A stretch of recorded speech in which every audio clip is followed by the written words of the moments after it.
சீரகம் 2 ஸ்பூன் எடுத்துக்கிறேன். மிளகு 2 ஸ்பூன் எடுத்துக்கிறேன். 2 ஸ்பூனு மிளகு 2 ஸ்பூன் எடுத்துக்கிறேன். ஒரு கைப்பிடி நிறையா பூண்டு எடுத்துக்கிறேன். ஒரு பெரிய பூண்டு நான் உரிச்சு எடுத்துக்கிறேன். ஒரு மிளகாய் சேர்த்துக்கிறேன். சின்ன வெங்காயம் ஒரு 10 எடுத்துக்கிறேன். சின்ன வெங்காயம் எடுத்து போடுது. தட்டி பாருங்கள், எல்லாம் தட்டி எட்டுன்னு வந்துட்டோம். இல்லை, புளியோட சைஸ் தான், ரொம்ப சின்னது, ரொம்ப எவ்வளோ குட்டியோ அவ்வளோ குட்டியான சைஸ் புளி. இந்த புளியை நம்ம கரைச்சி நம்ம எடுத்துக்கலாம். கரைச்சி ஃபில்டர் பண்ணி இந்த புளியை கரைச்சி நம்ம கொண்டு வந்துட்டோம். இதில் நல்லா பழுத்த 3 தக்காளி பழத்தை நம்ம போட்டுக்கலாம்.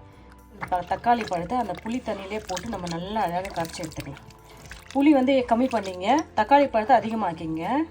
புளி இல்லைன்னா லெமனில் பாதி லெமன் எடுத்து லெமன் ஜூஸை கலந்துக்கலாம்.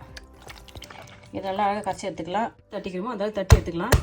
சும்மா ஒரு தட்டு இந்த காலை போதும். நிறைய தட்டுனா அந்த கொடுக்கெல்லாம் புட்டுக்கும். கொஞ்சம் ஜாக்கெட் தட்டணும், அவ்வளோதான். ஒரு தட்டு சும்மா அப்படியே ஒரு தட்டு. ஏன்னா சதையிலே வெளியே வந்துடும். கொஞ்சம் லேசாக தட்டினா போதும். ஒரு தட்டி எடுத்து வச்சாச்சு.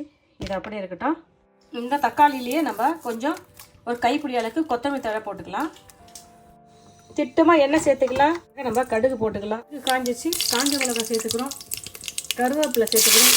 காஞ்ச மிளகாய் கருவேப்பிலை சேர்த்துட்டோம். இப்போ பாருங்கள், நம்ம இதை பொடி கொண்டு வந்தோம்னா மிளகு, சீரகம், பூண்டு, சின்ன வெங்காயம் அதில் சேர்த்துக்கலாம்.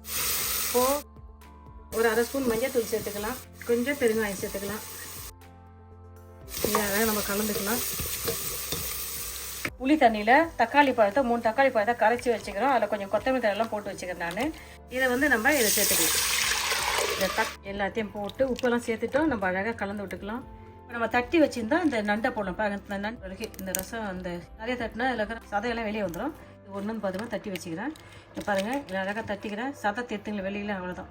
சில நேரத்தில் இந்த குழந்தைங்களாம் இருந்துச்சுன்னா ஓடெல்லாம் போய் பிள்ளைங்களுக்கு பிரச்சனை உண்டு பண்ணோம். அதெல்லாம் கொஞ்சம் லைட்டாக தட்டிங்க. போட்டுக்கிற மசாலா அது உள்ளே இறங்கினா போதும். அந்த அளவுக்கு தட்டி வச்சுக்கிறேன். இந்த நண்டை நம்ம இதில் சேர்த்துக்கலாம். தட்டி வச்ச நண்டெல்லாம் அழகெல்லாம் சேர்த்துக்கலாம். 1/2 கிலோ அளவுக்கு நம்ம நண்டு சேர்த்துக்கலாம். தட்டி உப்பு காரம் எல்லாம் உங்கள் விருப்பப்படி சேர்த்துங்க. பாருங்க, எண்ணெய் அழகாக நுர கட்டி வருது. அவ்வளோதான். அப்படியே அடுப்பை ஆஃப் பண்ணிட வேண்டாம். ஒரு கிண்டிக்கலாம். போதும். இந்த நண்டில் இந்த மசாலாலாம் அழகாக இறங்கி எண்ணெய் அருமையாக சூப்பராக இருக்குது. வாங்க நம்ம சாப்பிட்டு பார்க்கலாமா? இது மேலே அப்படியே கொஞ்சம் ஒரு கைப்பிடி அளவுக்கு கொத்தமல்லி தழை தூவிட்டா சூப்பரான நண்டு ரசம் ரெடி. வாங்க நம்ம சாப்பிட்லாம். நண்டு ரசம் ரெடியா? பாருங்கள், நண்டில் இருக்கிற மசாலாலாம் அப்படியே இறங்கி சூப்பராக இருக்குது. யாருக்கெல்லாம் சளி, ஜுரம், காய்ச்சல், தடிமை நல்லா இருக்குது, அவங்க எல்லாம் இந்த ரசத்தை வச்சு சாப்பிட்டு பாருங்கள்.